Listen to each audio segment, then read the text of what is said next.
Hey everyone, today I'm at the Florida Museum at their butterfly laboratory with Jaret Daniels. Jaret, why don't you tell us a little bit about yourself?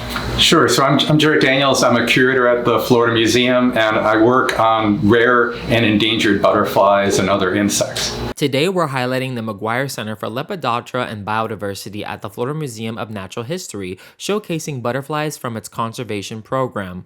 Let's start with the stunning Miami blue butterfly. The center's rearing practices include providing fresh host plants, regularly cleaning containers, and keeping one caterpillar per container to prevent cannibalism and disease spread. Once the caterpillars reach their final instar, a piece of cardboard is added to the container for pupation. After completing pupation, the pupa are placed inside PVC containers designed as emergence chambers to protect them. These containers are then moved to an ideal location for the butterflies to complete their metamorphosis. To ensure proper monitoring, the site is marked with flags and labels around the emergence chambers. Thanks to these efforts, the Miami Blue's range has actually been expanded as shown on the displayed map. Now we will spotlight the Schaus swallowtail butterfly, often mistaken for the giant swallowtail. However, the Schaus swallowtail can be distinguished by its vertical band markings, sharper tails outlined in yellow, and green eggs. Unlike the orange eggs of the giant swallowtail, the native host plants of the Schaus swallowtail are shared with the Bahama and giant swallowtails. In the laboratory, similar rearing practices are used for the Schaus swallowtail. However, larger containers are utilized. Once they reach the fifth instar, only one caterpillar is housed per container. The Schaus swallowtail caterpillar features a striking white osmeterium, along with unique blue and green markings that set it apart. Its chrysalis resembles that of an eastern black swallowtail, but is more brown in color with prominent ridged horns. Schaus swallowtails are typically reintroduced at the larval stage to help them adapt to their habitat, increasing their likelihood to remain there as adults. Before adults are released, researchers mark their forewings with a Sharpie to differentiate wild butterflies from introduced ones during population counts. As shown on the map, conservation efforts have steadily increased over the years, contributing to the recovery of the Schaus swallowtail population.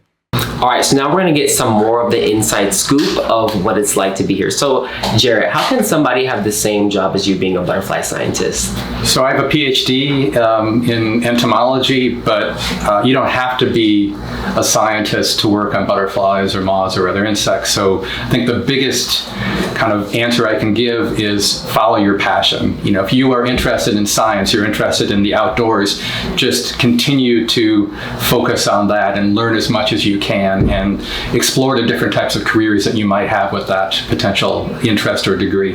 Yeah, it seems like that's just what kind of builds up most people getting the true thing that they enjoy out of life and get satisfaction from, you know? Definitely. I mean, having a career that you enjoy, that's fun, that you want to get up in the morning and go to work is so important.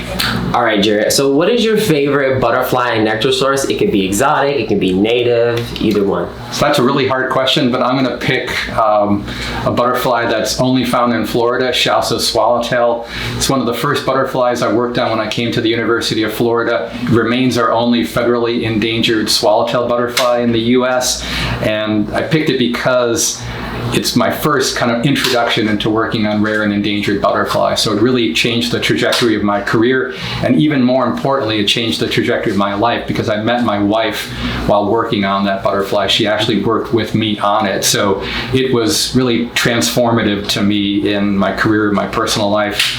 And then regarding like a nectar source, that's another really hard question. I'm going to actually pick a tree, and it's called sparkleberry. Oh, it's a blueberry, and when it blooms, it has small little white blossoms that just sort of explode all over the tree, and it draws in like literally everything, like other insects, butterflies, large bees, large butterflies, small butterflies, and you can hear the insects on it before you actually see them. And they're like literally buzzing with excitement it's flowering. It's almost done blooming. It's like a spring bloomer, right? It is, yeah. And it's such a cool tree. It has really kind of ornate kind of structure to it. It looks almost like a Japanese maple in its kind of structure. So it's pretty in the landscape, it's native, it's underutilized, and it just is in my top 10 list of... It is a slow growing tree that's in an understory typically. So like if you do want that in your yard, definitely like kind of make sure you plant it somewhere where it's not gonna be too hot in the sun. That's very true.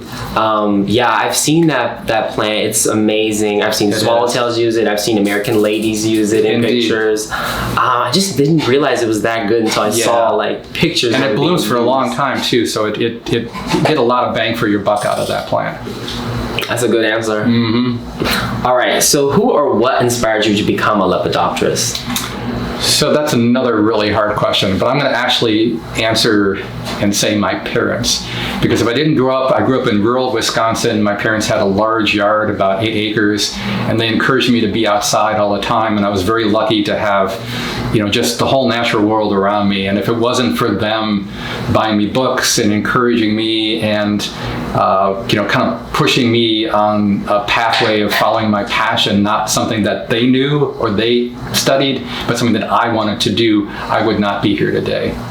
That is so true. There's so many people that get pushed these ideas that their parents had for them, and they don't allow their children to take time to truly figure out what it is they want to do out of life. So that is very awesome. Yeah, I was really lucky, and even my high school job was actually raising butterflies for sale. So I actually started a butterfly farm when I was in high school, and so that was a good summer job. It brought in some money, spending money, and it also gave me a really great introduction to just next steps in my career. So again, very fortunate, very wonderful parents to actually have patience with me for that and support me on all of that, including, supporting my hobby and kind of vocation as well. That's so cool. You went from grassroots to a more professional setting, and you're doing such amazing work.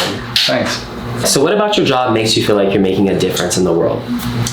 Boy, I'd say every day we have the luxury and the privilege of working on so many different rare, endangered, threatened insects, butterflies particularly. And so when you're charged with sort of helping save a species and work on the recovery, what's not to feel proud of? I mean, you're one of the few people on the planet that has permission to work with these species, and we try to figure out the puzzles of why they declined and come up with new strategies to ensure that they could be around for future generations. So we get to see really amazing species, we get to travel to amazing, incredibly beautiful habitats, we get to work with the rarest of the rare, and I mean, if I died tomorrow, I would be very fulfilled in my life. This is the final question, Jaret. So what is one thing our communities can do to prevent more butterflies from becoming endangered or imperiled? I think that's a simple answer. I mean, it's a complex problem, but I think we can all make a difference in the areas, communities, the landscapes around where we live, whether it's encouraging wildflowers along roadways, planting wildlife-friendly plants in our own landscape, putting a container garden on your patio. It's rebuilding that habitat because we've destroyed so much habitat for species overall. We need to rebuild those connections. We need to provide opportunities for people to go outside, connect with nature, learn about these amazing organisms around us, and every little bit matters. Putting a few native plants in your yard matters. Getting your community involved, getting your neighborhood involved, recrafting these spaces and making a difference where we live. Even small grassroots efforts really make a difference.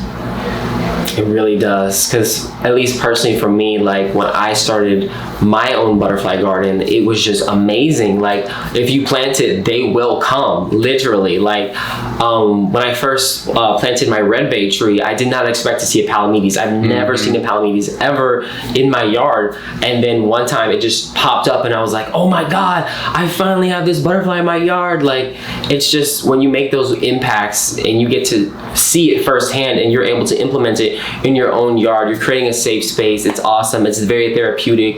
You're connecting with nature. It helps remove your anxiety, your stress as you're, walking outside and just enjoying wildlife. So I completely agree with a lot of what you just said. And it's just, it's easy. I mean, you don't need to redo your yard. You can just add some plants. And many times I've gone to a nursery and bought plants, put them in my yard, kind of staging them before I actually put them in the ground. Butterflies are visiting the flowers before they're actually in the ground. So it happens very fast. fast, and little steps make a big difference. And those little steps will end up to major steps, because anyone who gets into this, it's like you buy one little thing and you're like, oh my God, I gotta have it all. And so it just expands from a there. whole new world opens to you, and then your neighbor sees that and they get excited, and it kind of expands out from there. So then you really start cooking with gas.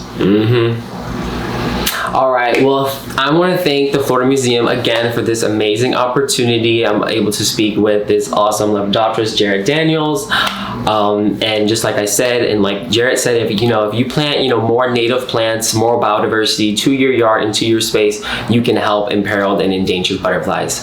But anyways, thank you guys for watching. Please comment, rate, and subscribe. And remember, guys, your time will come to finally be a butterfly.